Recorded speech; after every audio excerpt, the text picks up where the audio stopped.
আসসালামাইকুম এভরিওয়ান। আসছি ঢাকা থেকে রাজশাহী বিভাগে এবং রাজশাহী ইউনিভার্সিটিতে। এটা হচ্ছে আমার গাড়ি। এইমাত্রই পৌঁছলাম এখানে। আমাদের স্যারের একটা বন্ধুর বিয়ে, সেই বিয়ে খাইতে আইছি। তো আশা করি সবাই ভালো আছেন। আমার বাড়িও রাজশাহী বিভাগ, বগুড়া জেলা, শাহজাহানপুর থানা, খট্টাপাড়া ইউনিয়ন, 2 নম্বর ওয়ার্ড। তো এখানে আসছি সারাগ্রুপ নিয়ে বেড়াইতে। দেখেন গাছগুলো কত সুন্দর।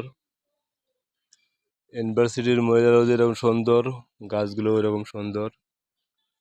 তাই আপনাদের দেখাতেছি, ভিতরে আরও অনেক সুন্দর জায়গা আছে। আসলে অতদূর পর্যন্ত যেতে পারিনি, সবাই ঢাকার থেকে আসলাম জার্নি করে। তো অবশ্যই যে আমি যদি থাকি তো অবশ্যই আপনাদেরকে দেখাবো ইনশাল্লাহ। গাছগুলো কেমন লাগতেছে অবশ্যই জানাবেন ইনশাল্লাহ। আসসালামু আলাইকুম রহমতুল্লাহ।